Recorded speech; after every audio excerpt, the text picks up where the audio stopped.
Part 2, Unit 21, Gateway. Victorian England is characterized by the full development of the Industrial Revolution. England became the first industrial nation in the world, and by 1850, the first nation to have more people employed in industry than in agriculture. Expanding trade coincided with the growth of the empire and brought great wealth to Britain.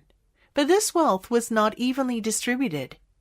Many enterprising individuals, the self-made men, rose from humble origins to positions of wealth and influence, but large sections of the working class were forced into the overcrowded slums of large cities, where they worked long hours for low wages and unhealthy conditions. The manufacturing towns of the north of England provided some of the worst examples, and inspired such socially conscious novels as Kingsley's Alton Locke, Gaskell's Mary Barton, and Dickens's Hard Times. In the south, there was London, already the largest city in the world, showing all the crime, evil, and misery which result from overpopulation and unplanned growth.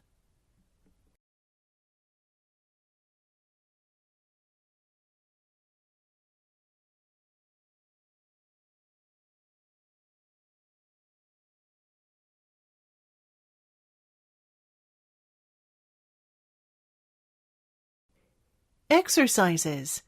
Number 1. We learned to cut wood and plow the earth once we had acquired the ability to attach a stone tip to a wooden handle. Wood was abundant, but rare flint was needed for the tip. In axes, raw and unrefined stone was replaced with flint in about 4000 BCE. Found all over Europe, flint axes and knives were produced in great quantities, about 500,000 every year. But there were very few flint mines. Axe heads originating from one flint deposit in the Alps have been found all over Western Europe. Axes from central Poland have been discovered 800 kilometers away. So the earliest human tool, the flint axe, already combined the two types of raw material, the easily replaceable stick and the precious flint, which was handed down from one generation to another, traveling huge distances on its way. The owners had to protect the sites where flint was found, and the first property rights developed. Others had to produce something of value to exchange, a flock of sheep, for example, or cured hides. This is how trade began.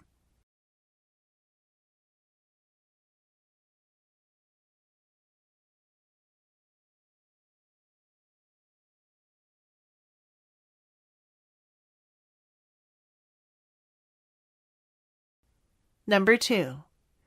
Malcolm Gladwell, in his best-selling book, Outliers, shows not only how a culture's history can influence a child's development and thus adult accomplishments, but also that such influences can extend back many generations and over different continents.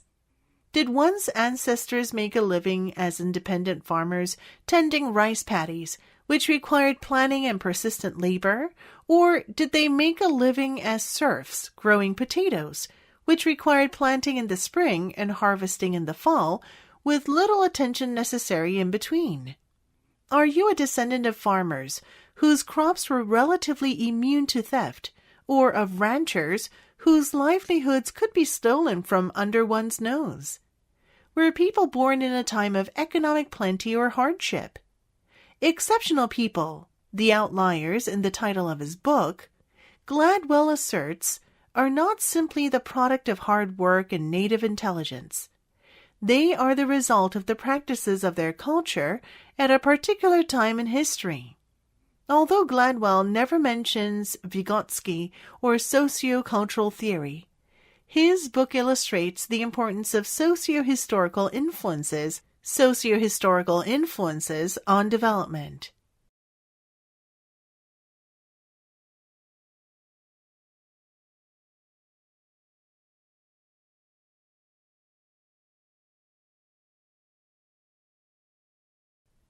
Number 3. Seeing geography as a decisive factor in the course of human history can be construed as a bleak view of the world, which is why it is disliked in some intellectual circles.